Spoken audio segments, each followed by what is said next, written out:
Wampa Wampa. Oh, hey, welcome to Kivecast 112. Yeah, so we're going to be, if we sound a little bit funny, we've been setting up a video system here. And System, yeah, system. system. We don't actually know what's recording and what's not. Hopefully the video is recording. Hopefully the audio is recording. But the thing is, we're going to be doing our season 2 recap of the Mandalorian season 2 and how does it relate to vintage collecting. And so what we're just going to do is we're just going to do that. So we're not going to pay any attention to the video. I'm actually going to take the video off. Steve wants to show. No, Steve, you want to show something now. So you can show something now, which we'll just briefly show, and I'll explain to the people who are just listening. It's a Yoda doll. It is. So this is Eleanor's first birthday present. So yeah, Yeah. it's kind of for me too, but you Yeah, know. so it's a little Grogu doll, and if you're watching me on the video, you see a couple Star Wars things in the back. But that's not why we're here, Steve. So I'm gonna stop looking at us, stop looking at you, stop looking at me and my bad COVID haircut. Hey, you get what you pay for, and it was a That's free right. haircut. So basically, this is the thing. Ever since episode 7, we've decided that we would do a kind of summary of the impact of the vintage on the vintage collecting line from the new Star Wars movies and now TV shows, and we call them the winners and losers. And it's not exactly a what do we think of the show, Steve, right? Not exactly, but we kind of figure out how to weave that in as we go. Right. But it's really more pinpointed on the idea that there exists a certain amount of vintage collectibles and how do these things change them or make them better or worse or more or less popular. So we're going to get to that. Before we do, Steve, I think we need to talk about the great prank that you played on show favorite Ron, R.A. Ron Salvatore. Do you want to tell the origin of this prank, Steve? I think that's about all I can tell is the origin. I don't know how it Yes. ended, so Okay. um yeah, so that was last month. I think it was right after the Ahsoka episode had aired on The Mandalorian. Yes. Ron and I were texting about just troubleshooting something for the blog, and I got it was just a normal conversation, and then I got this message from Ron that read, "I guess Filoni-san's lore is just too powerful for you," and I'm like, um, I immediately realized that A, that message was not intended for me, Right. and B, the fact that someone was complaining to Ron of all people about the Mandalorian, I just thought that was really, really funny. Right. So, in case you're new to the show, Ron Salvatore is our most frequent guest.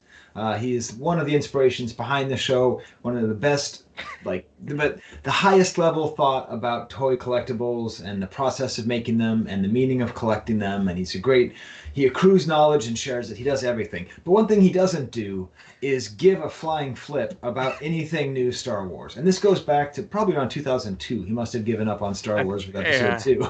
I And think so. Yeah. he's not even the kind of guy who's so cool that he has to not like it, No, like no. he's just sort of indifferent.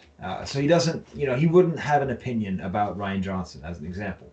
So so when I heard this from Steve, I thought, how funny would it be if people just randomly sent Ron questions about Mandalorian? And he's a funny enough guy that I just assumed he would have some funny answers. So just to kind of set things up, we'll kind of every once in a while we'll break in with a couple of these Ron moments. Okay. We're not. I'm not going to be doing even the intro to this show. I'm not even going to have the opening song. I'm just going to just dump it. I think just right on. Okay. So there won't be any sound effects, but it's something like, let's ask Ron, okay? So here's the first question. This came from me. What did Cobb Vanth do during the Clone Wars? And, and his answer was, whatever it was pretty lame. So now let's move on. And let's move on to the top 10 winners and losers for Mandalorian Season 2. We already did Mandalorian Season 1. That was a lot of Yeah, fun. it was. Yeah, that was like it was in a blog log about Baby Yoda, right? I think that's Yes. when we did that. Yeah. Yep. But now we're just going to do a top 10. And the way we tend to do these things is I have a whole list. I have a whole kind of overarching thought of how we're going to do it. And then Steve interjects his thoughts and eventually they all get covered. So we had some thoughts and we're just gonna just get started, right, Steve? Yeah. Yeah, let's Okay. get to the list. Now, just to wet your whistle a little bit, they're each. Wait, why did I say that like such a radio guy, Steve? And You're on TV right now. Come on. that's why you thought radio voice Skye was bad. Video voice Skye is bad. So I've broken them down. So they're going to go 10-1, but they all ended up being grouped. Okay. So like number 10 is droids, and there's going to be a winner droid and a loser droid, and Okay. down. So there's going to be droids, bartenders, fish aliens, ships, Imperial grunts, ugly ass aliens, cool guys, ugly aliens, vintage Mandalorian, and Saga defining. All right. And, Wow. and right before we get to number 1, Steve, I'm also going to have honorable mentions because that's Yeah. the kind of thing that we do. And after Yes. number 9, I'm going to insult most of our listeners. Okay, so number 10 is droids, Steve. Okay. This is going to be a pretty quick one. All right. I think the number 10 winner is R2D2. Okay. Yeah. Because he made an appearance in the last episode. That is the most we have seen R2D2 do since 2005. It's true. I mean, Kathleen Kennedy, may she rot in hell before she even dies for the horrible thing that she's done to all these Star Wars fans by giving them... do you know that she's responsible for everything that I don't like, but not responsible for anything that I do like? It's true. See, she's like a baseball coach. I thought going into this episode that you were gonna have to calm me down, but I don't know. We might just have to both shut it down. Yeah. Okay, but still, it's nice to see R2D2 talking to Grogu. It's nice to have like really integrated into like the story, and in my opinion, that was just as meaningful as seeing Luke. But we'll probably get to Luke some point on this list. Yeah. And then the number 10 loser is a tie between C-3PO and IG-88. So Okay. C-3PO was not with R2D2. Why not? Yeah. Right? They were probably chilling at this point, right? Yeah, but I mean, if he's riding the X-wing, they're off on their own. It's that Luke R2 bond. And on that R2 thing, Yes. I think the fact that I think if it was 3PO, that whenever like that Rogue One moment it just kills me every time. So this is the opposite of that. I'm still on it, man. No, but this like you said, it had some story sense to it. It wasn't just they were randomly on the Star Destroyer together. So C-3PO is a loser because there's just another protocol droid who's a teacher. So once again, just kind of it makes him seem less special. Yeah. And then IG-88, the IG-11 character, everyone else, I don't know. He's just a little statue in the back. I thought maybe they could have resuscitated him. I know he's melted in lava, but that shouldn't really matter. So, anyways. Okay. All right. So, number 8, Steve, bartenders. Okay. I think the loser here is very tied into the winner. So in the last season, we had EV99 as a bartender, which was kind of a cool thing. Yep. But now we have the Weequay, who is bartender. And so, it's kind of an interesting question. Like, if the show is so great and interesting because it's a couple of kids just playing with their action figures and filming it, right? Which is truly one of the great things about the show, and truly the most annoying thing whenever any nerdlinger says it.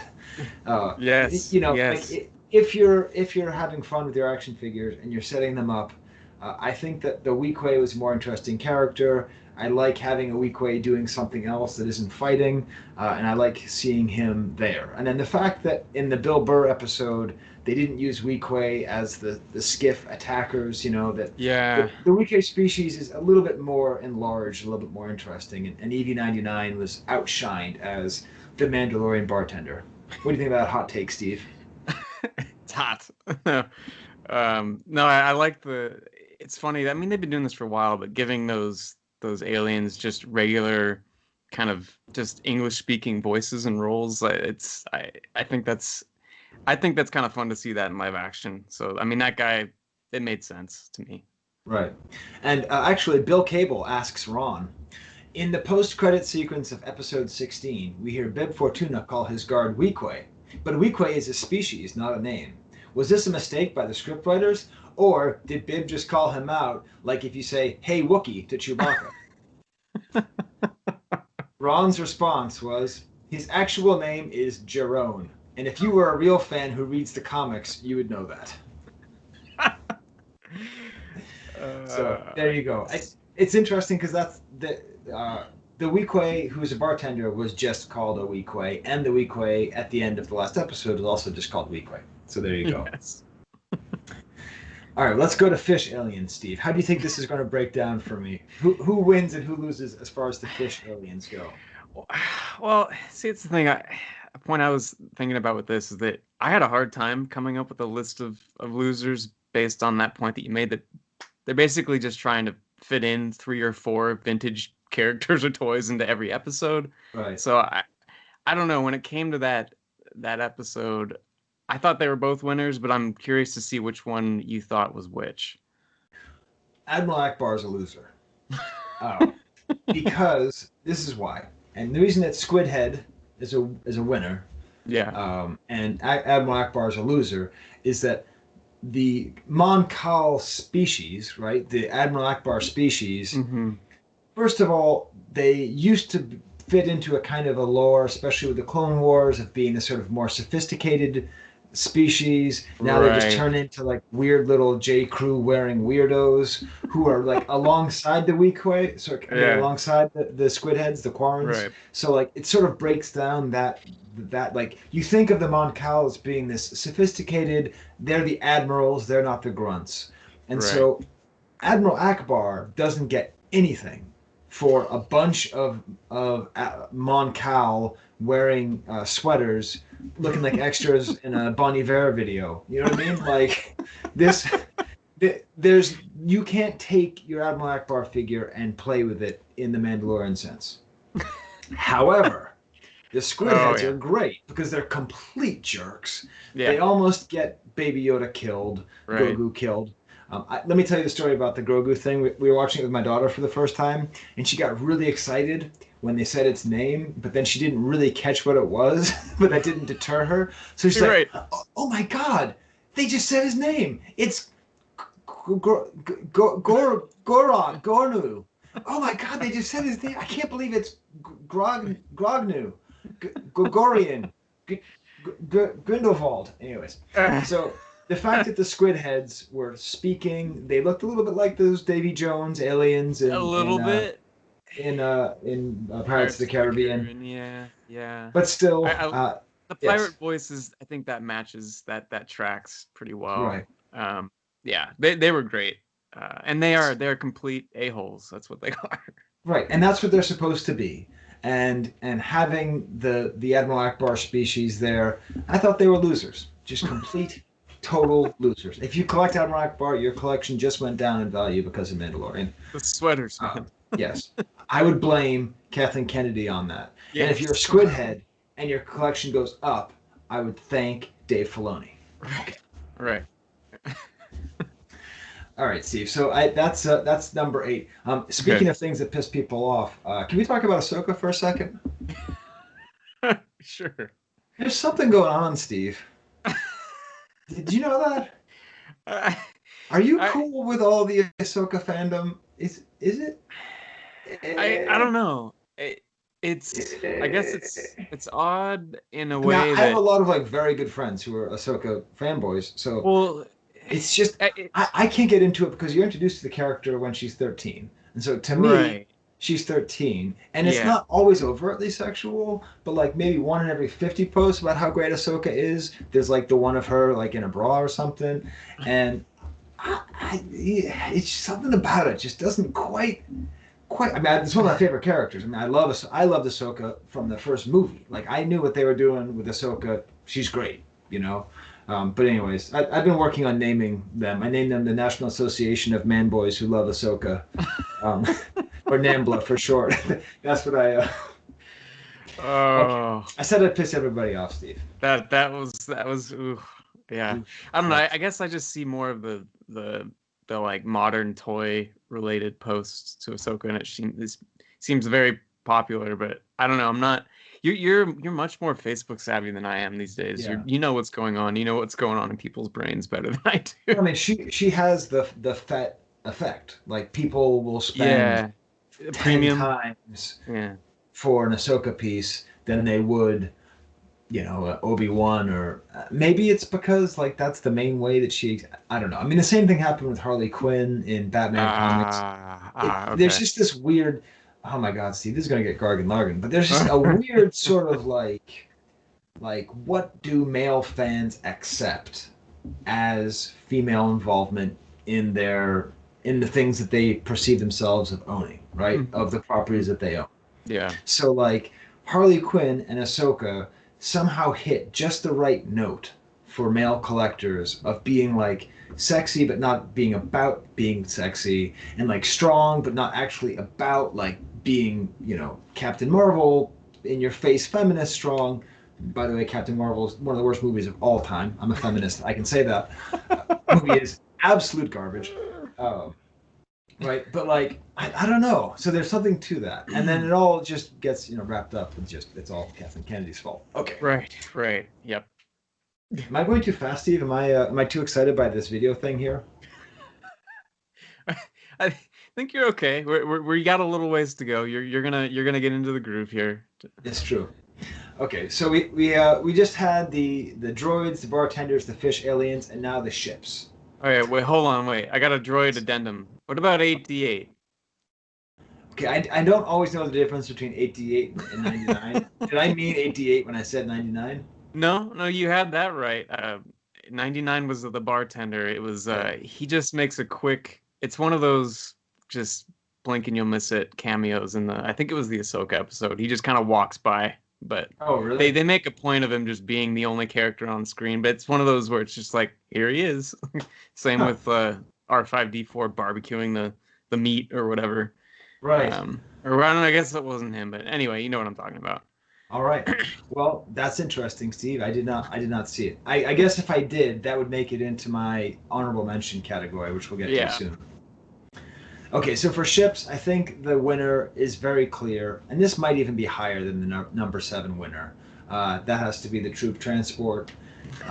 We knew that when it showed up in Rebels that it was more important, but the fact that they integrated it into the show, it's just becoming more and more canon, more and more important. Yep. And I mean, I don't think Rebels is a particularly good show, but they did some things right, and I really like that they integrated that. I like the silliness of it, the fact that they're one step away from putting in mini rigs. Yes, it's gonna happen, man. I just know it. Of course it is. Yeah, I'm trying to think like what could they do that would break down my cynicism.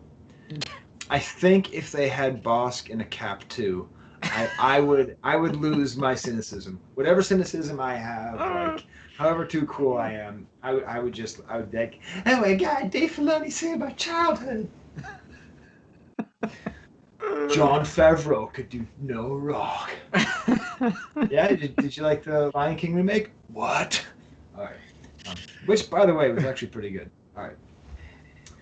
I'm not caffeinated, Steve. I'm just excited to be doing the show. So I would say the troop transport is definitely what's it actually called? I think it's Imperial troop transport. I think that's right. Yeah. Yep. And then 7, the loser. This is just me. Okay. I think X-wing pilots and ships are losers. What the hell are they doing to X-wing pilots? That's loser been there from cops.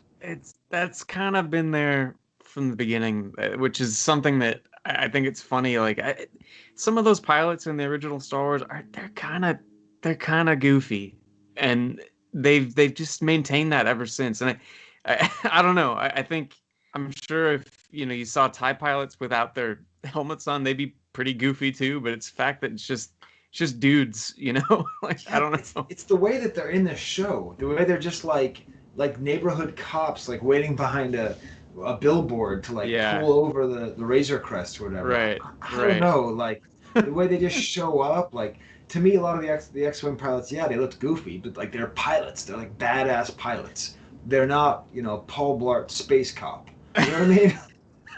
I don't know. Yeah. That's the feeling that I get, that they're turning into Paul. And then one of the new shows that's coming out is going to be about Paul Blart Space Cop. So yes, yeah. All right. Let's get to Yehuda's question for Ron. Okay. All right. Yehuda asks Ron, do you think Moff Gideon will be back for season 3? To which Ron responds, I hope so. Not sure what I'd do without more Moff Gilligan. So all you customizers out there, all you swag makers, we need Moff Gilligan, and we need Al. Please brand it with something Kivecast on there, because it is Steve's fault that Moff Gilligan exists. Yeah. It is Ron's it's all my fault. All right, so we had 10, as far as winners, 10, R2-D2, Weequay, Squidhead, Troop Transport. I would say the number 6 winner, this is especially true for vintage collecting, is the Imperial Commander. Yes, absolutely. I had him high on my, I guess on my winners list, yeah. Because there's a bunch of just standard Imperial commanders, like just guys who are like worried on a ship and kind of cowardly and afraid of the big guy. Yeah. But then you have that whole, I just called the Bill Burr episode, Steve. I don't remember what number it is. I don't remember what it was called. The one with Bill Burr. The one with Bill Burr. Yeah, in the jungle. Right. Yes. A space Bostonian. Right. And it's like his whole scene where he's at the table and he's talking to Bill Burr's character, and it's just a really good scene. It really fleshes out like the Imperial set, and I think it does a really good job for making that character, and that, because the thing is with all of these, whenever it's a generic character, it's good if you can pretend that the figure is that. That's why Admiral Akbar is so bad, is you can't pretend Admiral Akbar is living on some water planet, right? But any Imperial commander can be that jerk talking to Bill Burr. Yeah, and that's the other thing. I mean, I think out of all the kind of background characters or the kind of bit parts in this season, the Imperial commanders, all of them were some of the best performances. Whether it was that guy with that really big scene, or like you were saying, the kind of cowardly guy piloting the ship in the Mandalorian attack episode, whichever one that was. Every one of those guys was played really, really well. Maybe, opposite of what you're saying about the X-Wing pilots, where they're but all the Imperial commanders, the casting, all that was perfect. It's really weird doing this and videoing it, but not seeing my face. Like, I don't know. It's kind of an odd thing. All right, I'd say the number 6 loser in the category of Imperial grunts are stormtroopers. Okay. It's just, it feels a little too 501st, too cosplay at times. They're just sort of disposable bad guys, Yeah. One thing I noticed, and they did this in the first season too, is stormtroopers stopped holding their guns a certain way in The Mandalorian. They just kind of run around with them in one hand, which is something that, I don't know, there was always something in the original trilogy, the way that they kind of presented themselves. And with the two hands. Sometimes they get it right in this, but I feel like more often than not, they do look a little goofy. That's a really good point, that the way that they carry it isn't quite right. And I think Kathleen Kennedy is responsible for that, because she doesn't know how you're supposed to hold. She's a female, and females don't know how to run while holding guns. It's just Steve. It's just a biology. I hope you teach this to Eleanor when she grows up. It's just a biological thing. They don't know how to run around with guns, so that's why they can't do it. Okay. I don't think that's the same for. I don't think it's the same for like biker scouts. I still think they're pretty cool. I think biker scouts kind of make the stormtroopers seem less cool. I think the dark troopers seem really cool. There's just all these other great trooper action happening. Yeah, and it's kind of like the X-Wing thing, just a little bit demystified, a little too demystified. Yeah. Now, my number 5 winner, you will never guess in a million years. We're now in Ugly Ass Aliens. Aliens. My number 5 loser is a bunch. Okay. It's all of the Cantina aliens. Now, let me tell you why. First of all, Walrus Man is the only one that made its appearance anywhere in this show, right? Okay, I guess maybe there was a Greedo in the Jabba's Palace thing. Yeah, but I mean, might have been. There were old walrus mans who looked weird and they were scary and stupid, right? But in general, this season did the thing where the first season they just hit you over the head with all of the old aliens and all this and that. But here we get the Jedi aliens, but we're not really getting the Star Wars aliens. Instead, they made the world bigger and made more interesting aliens like Frog Lady, Steve. Yes. Yeah. Like Frog Lady is awesome, and I bet they had to stop the tendency to be like, what if we had a hammerhead person come in here? Because we never see what they're like, right? Right. And instead, they had the Frog Lady, who's super awesome. And more specifically, I did rewatch the entire series for this episode. Yet I don't know the names of the episodes, so there you go. But it was Dr. Mandible. Do you remember Dr. Mandible, Steve? Was this the giant bug man? Yes. Okay. There was playing cards. Right. And that's a real case of where, Filoni and Favreau would try to do something, old school, and they did do something old school. They made a very impractical, weird-looking alien, but it's not one that could be represented in toys. So I think that by making the world bigger, by making it a better show, it kind of hurt the nostalgia for the Cantina aliens. What do you think?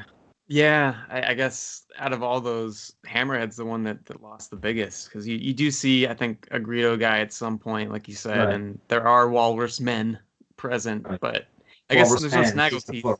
Walrus man, so that's right. Yes. There's no snaggletooths. There's no walrus mans. Yeah. All right. Now, Steve, you are never going to guess my winner, number 5, Ugly Ass Aliens. You are never going to guess, Steve. You probably don't even think I know this character's name. Oh. I actually think I probably misspelled it too, now that I'm looking at it. Okay. Yeah, okay. Now I was leaning towards one thing, but now I'm off. I don't know. Okay, what's your guess? What's your guess, Steve? I was gonna go with Bib Fortuna, but that's no.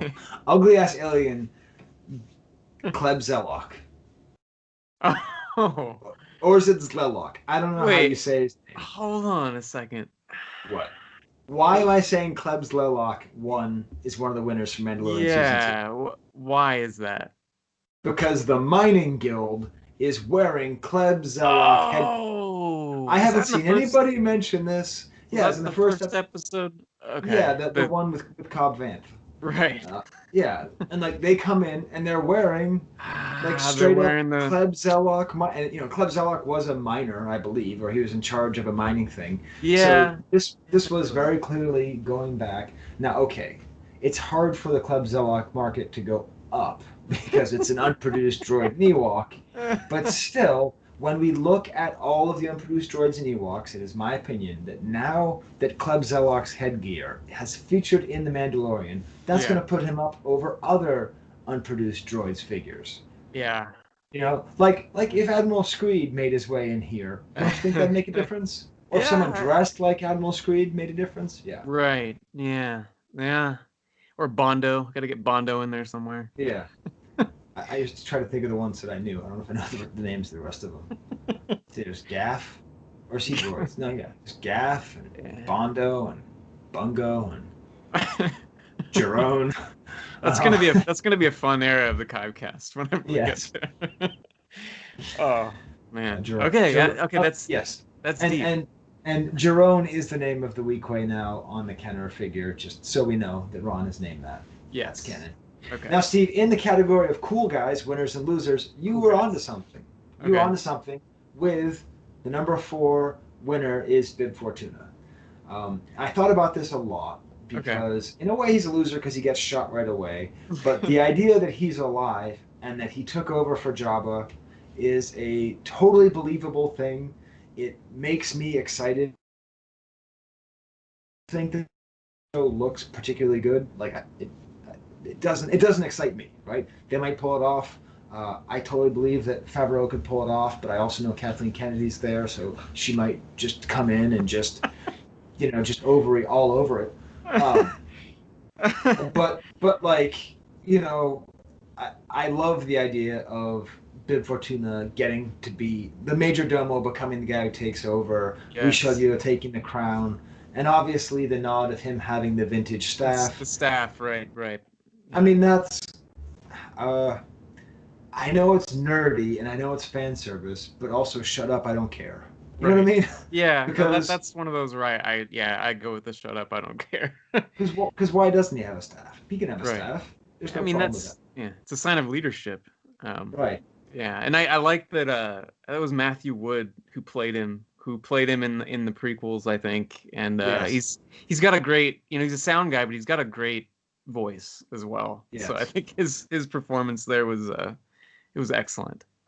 It may not seem this way, but I try to stay out of political discussions on Facebook. Oh, yeah. Or, Yeah. I mean, I don't try to like go super hard on my position, right? Like Yeah. I Yeah. make points or I'll like contradict people when I think they're, like not being honest or intellectually honest, but I'm not like, anyways, the one exception was when I think Matthew Wood liked something that I said that was slightly political. So I was all like, yeah, because anyways, you'll see this, when Eleanor grows up. When you get to brag to your kids about stuff, it's really fun. It's like, yeah, the guy who played General Grievous, just like my Facebook post. What's up? Okay. Yeah, that's So, awesome. so that's my number 4 winner in Okay. the made-up category of cool guys. Cool guys. Okay. Who's going to lose as a cool guy, Steve? Hmm. Well, see, yeah, when I went into this, I didn't think I wouldn't have classified Bib Fortuna as a cool guy, so it's now shifting my perspective on what you might mean by that. Shift paradigm, man. It is. I don't know. Okay. Hmm. Cool Well, okay, guys. Steve, who is the coolest guy? Well, in terms of vintage, Yeah. I mean, everyone's gonna say Fett, but No, Lando, Steve. oh, that kind of okay. Yes. All right, yeah, okay. So I think Lando loses, and this is why. We have a TV show with a blowhard African American character actor popular from the 70s, Yeah, right? right. Like, Kreef Karga Pants is like, he fulfills, like, it's not just that he's a cool black guy, because that's not like, his role isn't to be the same as Lando. No, no. It's Carl Weathers and Billy D. Williams did come from a similar time in Hollywood. They're both like very well known, but at the same time they have defining roles, but they're both sort of like overappreciated and underappreciated at the same time. Yeah. And they both just can chew a scene like nobody else. And I feel like Lando kind of loses out because like that should be his role. Like now the guy who was the bad guy is now the good guy and he's helping to run a town. And it makes me feel like Lando is a little bit replaced. That even more than that, Billy D. Williams is a little bit replaced by Carl Weathers. So Yeah, I see the angle there. I mean, I guess maybe that'll change whenever this Lando TV series comes about. Because that's a thing, right? They're gonna do a Lando show at some point, it sounds like. So maybe yeah, that'll shift. I think they're a little bit stuck though because the actor who plays him, Glover, is like he's great. He's a great Lando, but he's also famously difficult to work with. So Ah, I sort of what I imagine is they'll recast it, get someone not as good, and then blow it. Yeah, that's true. Maybe it'll work out because the Solo movie definitely panned out for Lando, except for the whole having sex with the robots thing. That was, no, that had Kathleen Kennedy written all over it. Oh, so I think it's now time for our final question to Ron. okay. I was tempted to just basically have everybody just bomb Ron with questions, but I didn't want to abuse his goodwill because, yeah.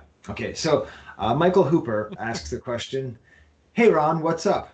I was wondering in season 2, episode 6 of The Mandalorian, Fennec Shand reveals that she has a cybernetic in her abdomen. I was wondering if her entire trunk is mech. Like, is she mostly cybernetic with organic limbs? Or is it only her midsection that has medical enhancements? I know you're the go-to guy with these things. Thanks for your time. To which Ron responds, I refuse to acknowledge the existence of Fennec Shand, cybernetic or not. So there's our final question for Ron. Excellent. Oh man, he great. does have the best answers. Yeah. Now, I'm looking here at my list and realizing it's sort of weird that I have ugly aliens after having ugly ass aliens. I don't know what the difference is between There- ugly ass aliens and ugly yeah. aliens. Yeah. But I would say the loser for ugly aliens, Steve, the Gamorrean guards look terrible. Okay, I was wondering where you're gonna fall on them.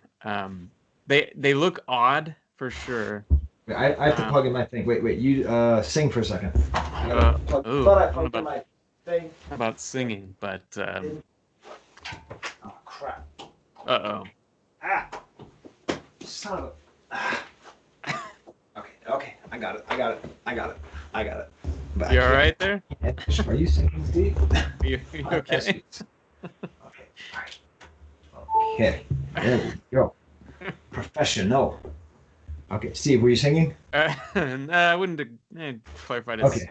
singing. No, no. So yeah, I think the Gamorrean guards looked terrible, and I get that they were trying to go for something like different and like, oh, what if they look different? But Hmm. the term I want to use is Yoda mit. So you remember episode 1 when they had the puppet, Yeah, the yeah. puppet Yoda, and it just looked like a baseball mitt?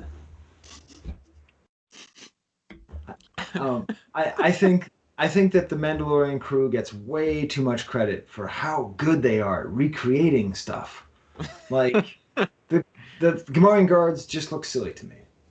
Yeah, I think where it fell apart for me was when they showed the one in Jabba's palace, because that one looked basically just like the kind of scrawny guys that were fighting at the beginning, and that's where it felt like I could buy into it if those guys in the boxing match at the beginning were a totally different, you know, line of pig, Gamorrean guards that are just built differently. I can buy that, but once they just showed the same guy in the same old suit, but that kind of scrawny looking, and I Yeah. guess Bib Fortuna's eating all their food, but Yeah, but I don't know. I don't Yeah, know.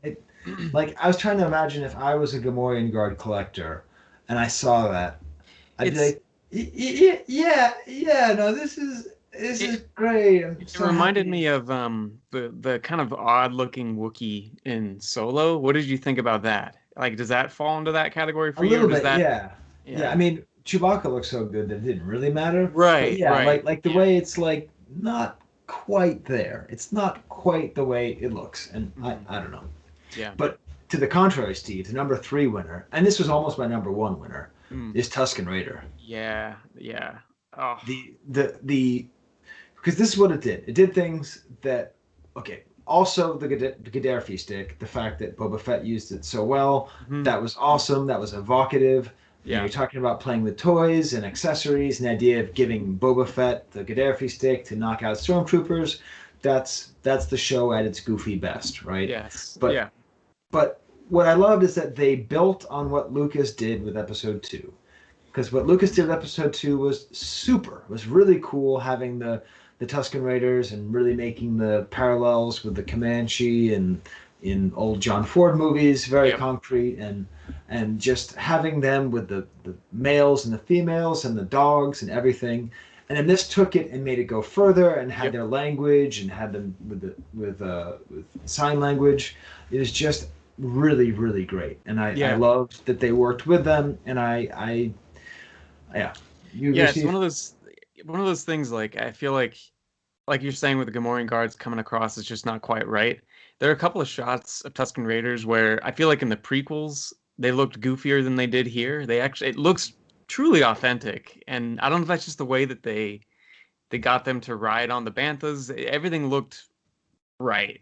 It looked Right, just right, which is something that I feel like with those iconic characters you can easily go astray with, like with the right. stormtroopers or whatever. It can go off the rails, and with the sand people, it was spot on. Yeah, yeah. It was just very exciting. Like I have a couple carded Tusken Raiders, and when I see them, like I was happy, and that's a sign that that the show works there. Yes. Now, Steve, my number 2 is one of these ones where it's the winner and the loser at the same time. Okay. All right. So, I mean, it's Boba Fett. So Yeah. I think it's all how things age. Now, Hmm. first of all, the Slave One is unequivocally a winner. It's awesome seeing how it works. It's very smart to blow up the far superior ship of the Razor Crest so that the Slave One can exist. But it's cool that they showed how it actually worked. And as a prequel nerd, the fact that they used the seismic charge sound, that got me the way the Cap 2 got me. Will get me. I was so happy.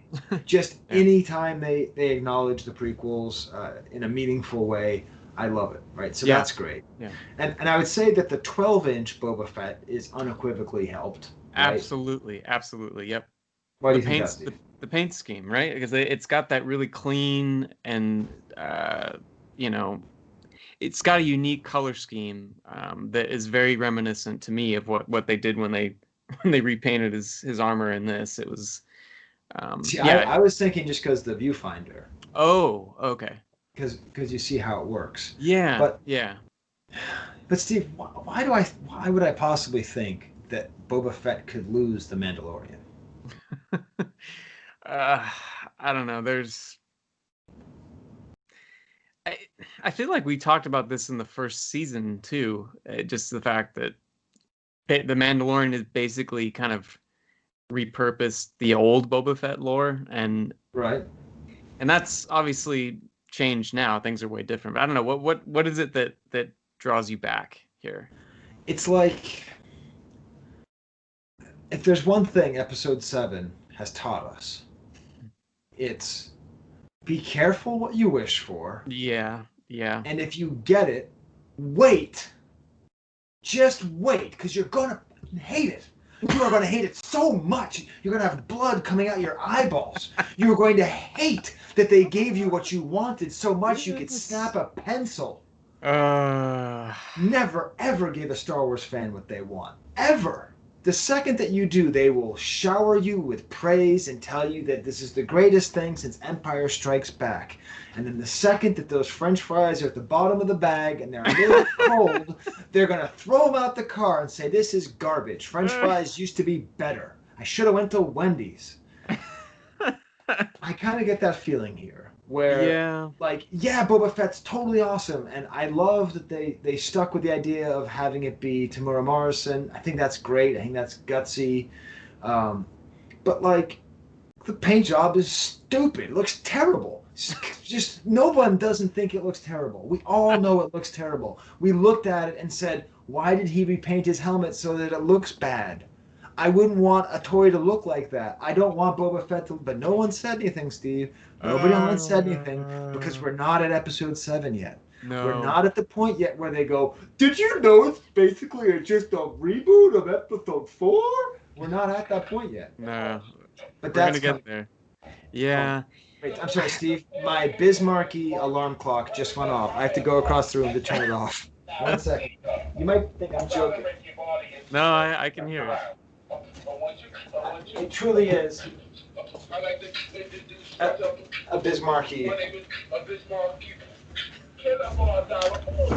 Okay, this is definitely the weirdest thing we've ever had on the show. Okay, how do I turn this off? Okay, hopefully that wasn't just a snooze.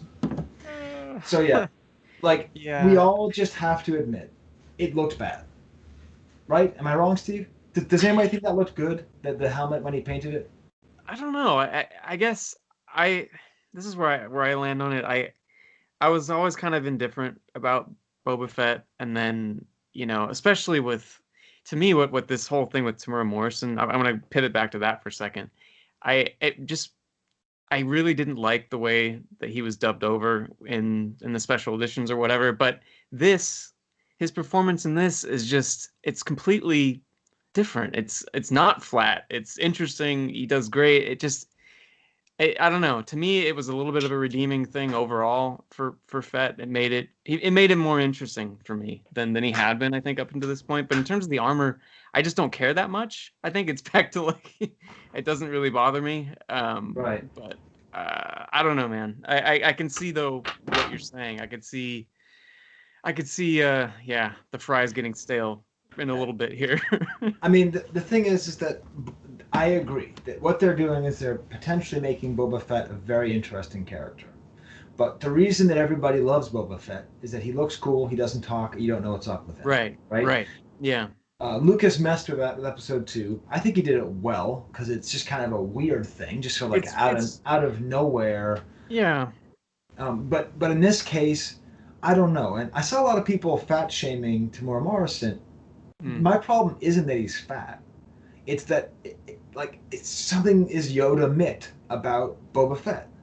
Like, and I think that they made Cobb Vanth look like such a dork wearing the costume to prepare you for the fact that it's not going to look right on Tamora Morrison, right? Because he just looks completely ridiculous. So like we have two people wearing the Boba Fett armor, and neither of them look like Boba Fett, and then they repaint it and it looks bad. But at the same time, it's a very interesting story, and I love seeing Tamora Morrison, and I think it could be great. I think time will tell whether or not this was a winner or a loser. Yeah. But like, if that show doesn't nail it, people are just going to go. I always kind of thought they messed it up. I mean, it's true. I went on Facebook 3 minutes after the episode aired and said what happened at the very end. But and I said it's the greatest thing ever, and I finally can forgive Star Wars for The Last Jedi, and Kathleen Kennedy somehow managed to not mess it up. But I always kind of knew that, so I don't know. And amazingly enough, Steve, for the number one winner and loser, we might have a similar thing. But let's get to our honorable mentions first, Steve. Yeah, let's do that first. Yeah. Okay. Okay, I have 1, 2, 3, 4, 5 in each category, not grouped together. Okay. All right. Yoda winner. Okay. Yep. I have him on there.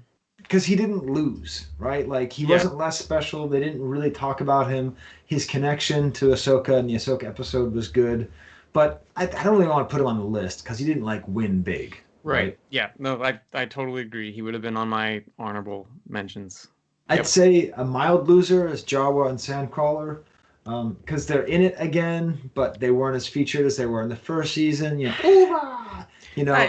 they were outshined by the Tuskens. What do you think? So yeah, they got the last season. Tuskens got this season. Yeah. Maybe next season it'll all be Snaggleteeth. You never know. Yes. I would say Reese is kind of a winner. Just seeing him again in Jabba's palace. Oh, right. Yeah. It's kind of nice because I don't feel like we've really seen Reese very much. Not too much. A soft loser, I'd say, is Death Star droid. Just it seems like that's the new thing. They just kind of pop in. He replaced Power Droid for this one, and that's kind of what happened with 8D8 also. But yeah, right. Yeah. I would say that R5D4, the Sedaris droid, is a soft winner. Just seeing it again, but I mean it's felt kind of like a throwaway thing. I'd say TIE Fighter Pilot and TIE Fighter are kind of losers as well. They were just on so briefly, and then the TIE Fighters that you see are different than the ones that we associate with vintage TIE Fighters. Right. So I feel like they kind of lose. In a similar way, I think AT-ATs lost because all you see is the repurposed AT-ATs, which is okay, but you can't play with that on the toy. It kind of devalues the toy, I think. Yeah. What about Imperial Gunner? Was there an Imperial Gunner in this? Yeah, he was in the Bill Burr episode, sitting on a gun similar to the one on the Death Star playset. It's only in there for a couple seconds, but yeah, there were a couple of those dudes in there. Then I would say that's a winner. Yeah. Okay. Yeah, no, definitely anything like that. Imperial Shuttle, definitely a winner. That almost made it onto the list. Yeah. And then my final winners and losers are one's going to start a fight, the other is going to cause you to roll your eyes. I think prequel toys are a winner. Okay. Just pit droids, pod racers, Tusken dogs. Yeah. I feel especially this growing prototype market for prequel toys. I think you could definitely see pit droids and pod racers just kind of going up a little bit just because they're here. Yeah. No, I agree. Yep. And then the another loser is John Williams. Okay, let's move on. Whoa. You can. I was gonna say Ludwig Göransson. Just because he is fantastic doesn't mean John Williams is a loser. Okay, well, the reason that John Williams is a loser, and you're the one who said it, not me. The reason John Williams is a loser is that it used to be that Star Wars soundtracks had two modes. Yeah. John Williams, or dear God, I hope someone confuses me for John Williams. I feel like Ludwig Göransson is not trying to sound like John Williams. I No. don't feel like there's hardly any times where he's trying to make Star Wars like music. Yep. Yet the music is perfect for Star Wars. It doesn't feel like Battlestar Galactica. Yeah. So it's not so much that John Williams is a loser, but it's his mode of conducting. Like even with Clone Wars, I always felt like when they were moving away from it, they were still trying to do it. They were still always trying to stay in that mode. That's why I would say John Williams is a loser. Okay, I'll accept, but okay. No, just because I love the score for these shows that much. I mean, it really does. He's made it his own, I think. It's fantastic. It's spectacular. All right, now we can get to the number one saga-defining characters. One of them's a winner, one of them's a loser. Steve, for the winner, it could have been the loser. I think you know who it is. I think you know because I intentionally left this here because I know you have the most to say about it. Who is that, Steve? Luke. Yes, Luke Jedi. Luke Jedi. Yeah. The third of four. Like we've done like 6 of these, and Luke Jedi's been number 1 for many of them. Yes. Yeah. The moment where you see the green lightsaber, is up there for me with some of the greatest Star Wars watching moments ever. Right, like moments where I see them and I cannot contain myself, and I just enjoy myself so much. It's up there with the first time I saw Yoda with a lightsaber at Man's Chinese Theater in 2002, and I understand that everyone is Episode 7 that, and they're like, this is so lame. First time that happened, I was standing up and screaming. It was that exciting. I had that feeling here. Yeah. It is really awesome to see Luke just tear through the droids. It makes you realize, oh, they only built up these droids so that Luke could kill somebody in a way that made you happy. It was totally, totally awesome. And then what, Steve? Well, so I'm with you up until the point where we get inside the room. Basically, I'll say I've never been a supporter of the Vader hallway massacre scene or Leia at the end of Rogue One. So initially, I was not into the end of the show at all. It really, I think I sent you a couple of panicked and enraged text messages afterwards. Yes. Uncharacteristically angry, Stephen B. I've calmed down. I've calmed down since then, but I think Luke Jedi as a figure, as a character, I completely think he wins, but I think what makes it tough to swallow is just the rhetoric around all of it. The rhetoric about, this is, this completely disqualifies The Last Jedi or this or that, all that kind of noise. I'm trying to get better about tuning that out. And then the second part of it is... It doesn't help that Mark Hamill himself constantly says stuff that can be misunderstood as condemning Last Jedi, because he isn't condemning it. He's just like, he had fun doing that. It is the most frustrating thing in the whole world when people treat Mark Hamill like he's a screenwriter. Yeah, when that happened, I think, I got so bummed out, and not for what he said, but just for what I knew what would result. And it's the same thing about watching this episode the first time. The whole deep fake de-aging, no matter what context it is, it just I can't handle it. I find it really grotesque, and it just always distracts me, even when it's done better than this.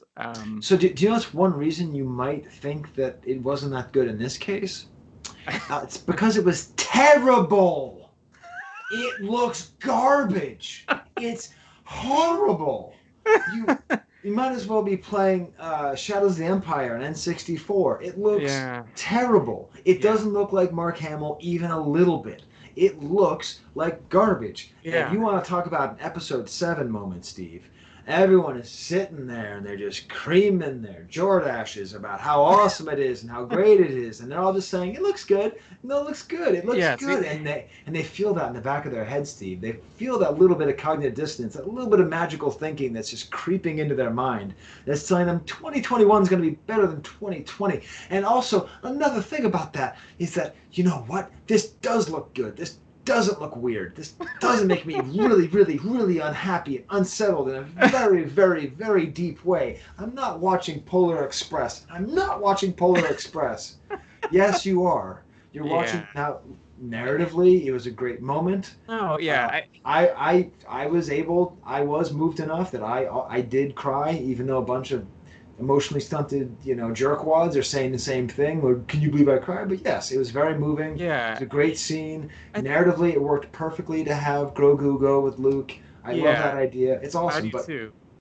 it looked terrible, and we just need to Yeah. say it. We just need to This say, hey, that was a great episode. That was a great moment. and and then there was But a yeah, solution. There was a solution, and I've been thinking about this ever since, basically. And okay, that's if they had just gone. I mean, Luke in this episode is basically Nanny from the Muppet Babies, right?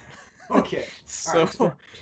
okay, so I don't know if anyone didn't grow up in the late '80s watching the Muppet Babies cartoon. The Muppet Babies were all taken care of by this kind of disambiguated voice that had legs. It was a nanny. You never saw her face. She was always there, kind of watching over them. And when you see Baby Yoda coming up to Luke's feet, where they deliberately crop his horrible head out of the picture, all I could think of was Muppet Babies and Nanny.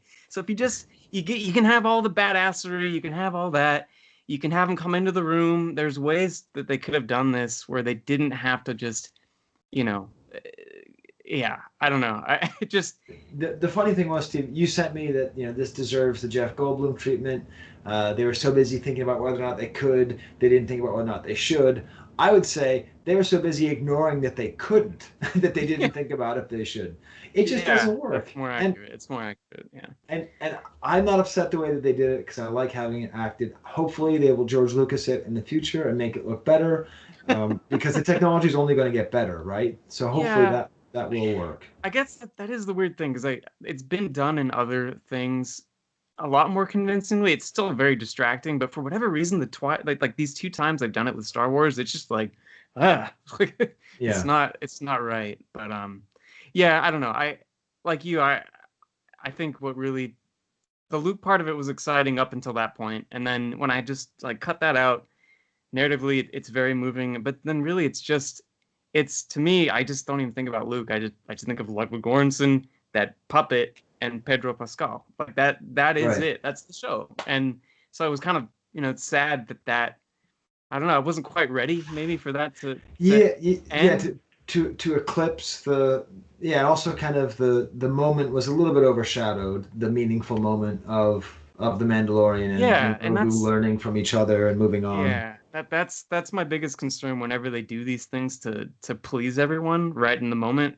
Right. It's not that it's necessarily, aside from the face, poorly done. It's well done and all that, but it does kind of overshadow things a bit. So Never I give a just Star Wars fan what they want, Steve. They'll no. just hate you. No. Yeah. And also never not give a Star Wars fan what they want. You're really kind of stuck with this We whole thing. just we just lose no matter what, Sky. Yeah. We all lose. I don't think there's going to be any more Moff Gilligan. So that then leads us, Steve, to what saga defining character definitively lost season 2 of The Hmm. Mandalorian? What would What that be? saga defining character?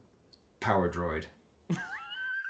The one thing ever since Kathleen, middle name probably Kay Kennedy, because she's almost as bad, she's worse than the KKK. The only thing that's been consistent about the Kathleen Kennedy clan era of Star Wars is that the power droid is in everything, and it gets a little Yeah. gonk gonk gonk gonk, and it Yeah. was becoming a thing where it was like Stan Lee, right? Like, I don't like seeing Stan Lee in all the Marvel movies, but I am happy that it happens. Like every time it takes me out of the story, but every time it's a little reminder. And Power Droid is that little like, oh, it's in everything. It just always makes its way into everything, but it wasn't, as far as I can tell, anywhere in I don't Mandalorian season 2. I don't think so. Yeah, I think No. you're right. Yeah. So that's the saga defining character who lost season 2. So wow, Steve, Very good. that was a whirlwind trip for, It for was. Mandalorian season 2. Did we miss Yeah. anything that? I'm trying to think of it. I'm going back through my lists. I think we ended up hitting everything. Oh, one thing. This is kind of a. I went back to check. This is on a maybe an honorable mention winners is the Ralph McQuarrie portfolios, those vintage things Okay. of prints. Because I Yeah. thought there was one of that crazy spider, and it turns out he wasn't included in that. But it seems like, I mean, obviously they've been doing this. Kathleen Kennedy's been doing this since the beginning. Right.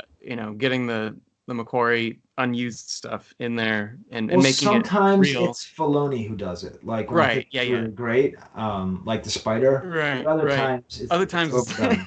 it's yeah. But I thought of that. That was, and then you mentioned the Dark Trooper thing, but I do kind of like that they're tapping in some of that weird stuff from the Dark Times every now and then, Yeah. in a like really well executed way. Like I thought they could have made those really really goofy, but they were very menacing, and I thought they were executed really well. But what else? I think But on the whole, Steve, did you like it? Are you still on the Mandalorian train? yeah, I really enjoy it. I think I just get annoyed with with all the discussion about it, so I'm trying Yeah. to just ignore that and just watch the show and enjoy it. So My um, personal favorite thing about the show now is the spoiler discussion because, like, it comes out at 3 o'clock East Coast right, time, right, right, right? right. On Yeah, Thursday, Friday morning. And yeah. so I just don't look at Facebook until I watch the episode. And if it's Mhm. like 2 days, then I'm just not on Facebook for 2 days. Yeah, And if I it's go a on good Facebook, the first thing I see is a picture of Luke Skywalker killing a Death Star droid. And I just go, oh, my bad. I knew that was going to happen. yeah, Because that's what's just going to happen. it And is. it is just now so funny how angry people get at this completely predictable thing. People pretending like there's some kind of code that's being broken, and how can people not know? I've seen people like I've seen people who spoiled things for me scream at other people for spoiling. It's sort of like the way like the people who get most upset at getting cut off in traffic are the people who cut off other people. Yeah, yeah. It's like I don't get spoiled because I look out, and if I get spoiled, I go, damn it, you know. But as I always say, good art can't be spoiled. So grow up, children. Okay. Yeah. No, it's good. It's good stuff. I I am I don't know. I'm a little concerned about where things go from here, just not just for that show, but just like you've been talking about the kind of oversaturation and marvelization of everything. I don't know what that means yet. But I like that the Mandalorian really was its own thing for at least a couple of years here. The And weird thing about the Marvelization is that part of the reason that Marvel was so successful was that it didn't have the rights to all the good characters in the beginning. right, right, right, So right. it couldn't do X-Men and it couldn't do Spider-Man. So like, wait, they're making an Ant-Man movie? Like they had to really figure out how to do that. Yeah, Someone yeah. should tell Disney that they actually own all the Star Wars characters. So you don't have to do a Cassian Andor movie. You don't have to do a movie about the dorks and the X-wings. Like there's kind of a weird vibe where like all the stuff they're choosing. Okay, Boba Fett, that's fine, but maybe throw out a Vader show or a Emperor show or a Luke and Grogu show or Yeah, no, no. No Luke and Grogu. No, unless it's Muppet Baby style and you only see his feet, that's fine. yeah. I don't I know. mean, but maybe that's the better way to go because there's less I expectations. Because the It's Cassian true. Andor show is probably going to be great. I mean, This is the lesson I think I've learned through all this is that a lot of these projects when they're announced, I had, you know, a long embedded skepticism. I was skeptical about a show about a Mandalorian before it came out. I yeah. was skeptical about Solo. And they've generally not let me down too much with all the stuff that they're creating. So I have to just like remember that and just not think about it too much. But I Yeah. think people get a little, they're episode 7ing a lot of things as we go Yes. on here. So I'm weary of that as we keep going here. But I don't know. I'm just gonna enjoy it. That's I don't know. Let's And all of it is great for vintage collecting. yeah. As long as Star Wars stays relevant, it doesn't matter where it is. It's great. You are not as long as it's relevant, you are collecting Batman. You are not collecting Wizard of Oz. That's the example I always give. But if you're a Wizard of Oz collector, you're just waiting for everybody to die, right? Right? Because everyone's just going to die, and you'll be able to pick up Wizard of Oz memorabilia for pennies on the dollar, right? But as long as there's good Star Wars stuff, we're not going to be in that position. So. No. Yeah. Well, this All has right, been Steve. awesome. It has been awesome. I have no idea. I'm going to look at the video now, see how it's been working out. God Right. damn, this is a bad haircut. This is just. I feel bad because my wife gave me a haircut. She gave me great haircuts the last 3 times. It's actually not a bad haircut. It's just this little line right here. I don't know if you see that, but. Yeah. Well, right, cool. you'll recover. You'll recover. I'll recover. I'm not too vain about hair. Okay. Well, we will next episode, Steve. There's 2 things I want to do. Yeah. I want to talk to Ron about his amazing 1977 blog log. Yes. 3 things I want to do. I want to pressure Mark Catley to finish his New Zealand article and do a blog log about that. Mm-hmm. And then I can't even say this out loud, but I have another idea for a really fun thing. There would be a crossover with another podcast with somebody who I kind of insulted on this podcast. So hopefully he won't mind. Okay. So there you go. I'll be ready for that the day we do it. Okay. That's when I'm going to find out. All right. Cool. All right.